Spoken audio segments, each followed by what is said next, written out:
তাদেরকে মারার জন্য এই আমেরিকা দেখে এবং এই পাশ্চাত্য দেশগুলো শুয়ারের চেয়েও খারাপ।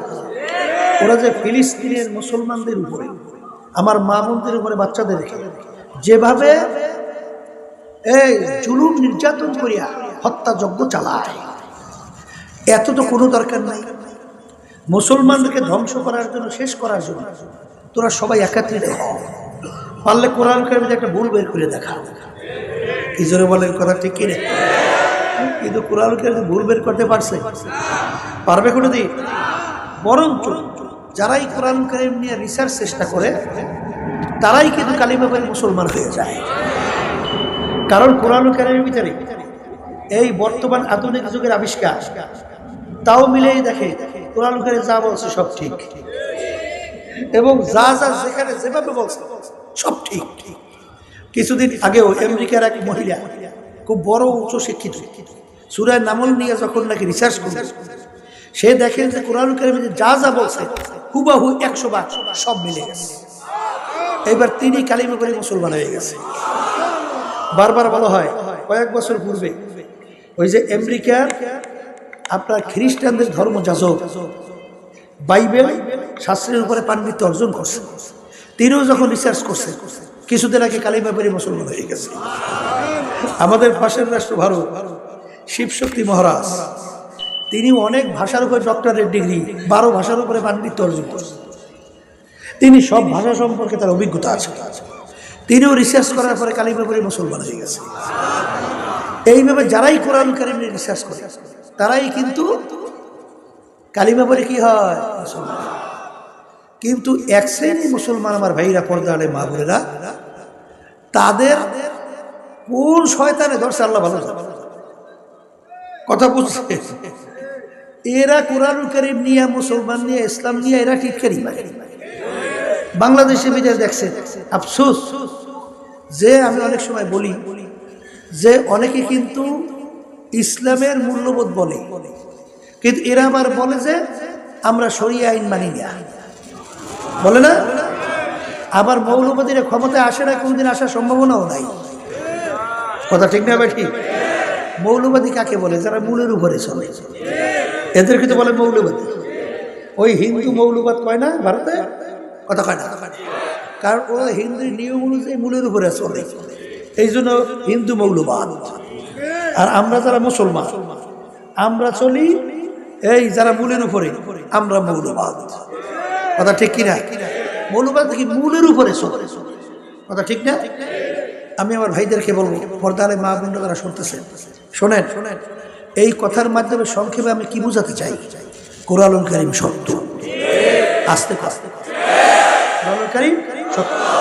ওই কোরআন কারীম থেকে আমি আপনাদের সামনে যে আয়াত শরীফ তেলাওয়াত করেছি, আয়াতের ভিতরে আল্লাহ হাবিব সাল্লাল্লাহু আলাইহি ওয়াসাল্লাম জাবালে রহমতের গোড়ায় তার বাহনের উপরে দাঁড়াইয়া প্রায় 100 লক্ষ সাহাবায়ে কেরামদের উপস্থিতিতে এই আয়াত শরীফ তেলাওয়াত করছেন।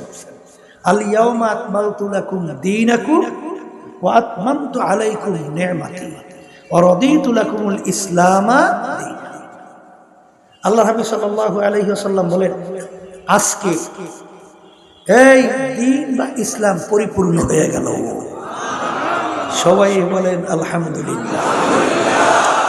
তাহলে দ্বীন পরিপূর্ণ, এর অর্থ কি এর ভিতরে বাড়তি কমতি আর কোনো দিন নাই, আসবেও না। কারণ নবী কি আবার আসবে না? শেষ মুখ খুললে বললেন, কারণ এটা বলতে হইবে। বর্তমানে একদল বেরিয়েছে কাদিয়ানি, এরা কিন্তু বলে গোলাম মোহাম্মদ কাদিয়ানি বলে আবার এখন নবী, এরকম আছে না? এই জন্য বলতে হবে এই নবী হলো শেষ নবী, আর কোনো নবী আসবে না। তাহলে নবী আসবে না, কোরআন কারীম দ্বিতীয়বার আর নাযিল হবে? তা যদি নাই হয় তাইলে দিন পরিপূর্ণ, এর ভিতরে কোনো আর কোনো বাড়তি কমতি আর কোনো দিক নাই, আসবে। কথা ঠিক কিনা? আচ্ছা, এইটা তো পাই না। এখন ওই সত্য কোরআনুল কারীমের ভিতরে আল্লাহ রাব্বুল আলামিন অন্য আয়াতে বলে, ইয়া আইয়ুহাল্লাযীনা আমানু উদখুলু ফিস সিলমি কাফা।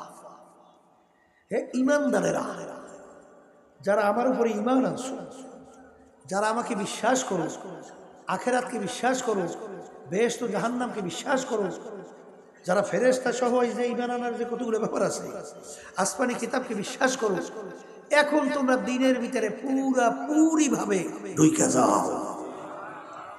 কে বলছে? নামই বলছি। তাহলে দিন পরিপূর্ণ, দিনের ভিতরে পুরা ঢোকার জন্য আল্লাহ বলছেন কাদেরকে? বলেন ইমানদারদেরকে। কথা ঠিক কিনা? এখন আমার ভাইদেরকে বলেন, পর্দা আলে মা বোন যারা শুনতেছে, আল্লাহর এই হুকুম মানা লাগবে না?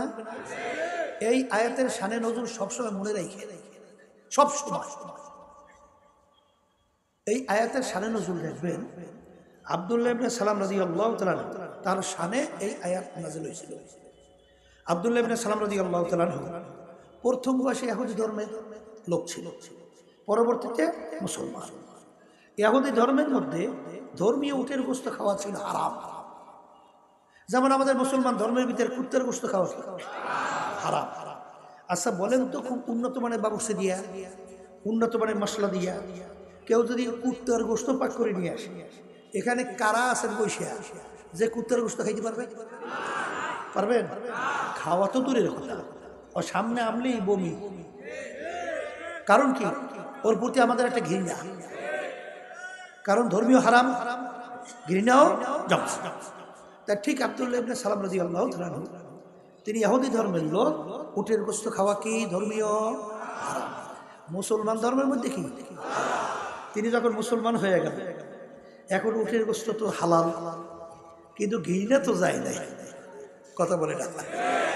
এখন তিনি অন্যান্য মুসলমানদেরকে বলতেছে, ভাইরা, আমার মুসলমান ভাইরা, আমি যখন ইহুদি ধর্মের মধ্যে ছিলাম, উটের গোশত ধর্মীয় হারাম ছিল, খাই নাই।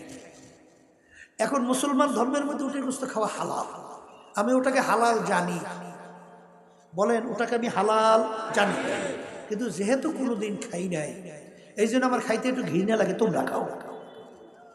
হালাল কিন্তু জানছে, বলেন হালাল কিন্তু জানছে, খাইতে কি লাগে? এই শব্দের পরিপ্রেক্ষিতে আল্লাহ রাব্বুল আলামিন এই আয়াত নাযিল করে, হে আব্দুল্লাহ ইবনে সালাম, আমার হালালকে হালাল জানলে হবে না, খাইয়া প্রমাণ করে দেখানো লাগবে। কারণ আমার হালালের উপরে ঘৃণা। শব্দটা কি? আমার হালালের উপরে ঘৃণা। শোনেন, আমরা এখানে অনেক আছি জীবনে উটের গোশত খাই নাই, এই জন্য আল্লাহ কি আমাকে ধরবে? আমাদেরকে ধরপাকড় করবে? এই উটের গোশত না খাইয়ে আসছিস বলবে? কেন বলবে না? পাইও নাই, খাইও নাই, পাইলে সারাসারি নাই। জোরে বলার কথা ঠিক কিনা? হালালের উপরে ঘৃণা নাই।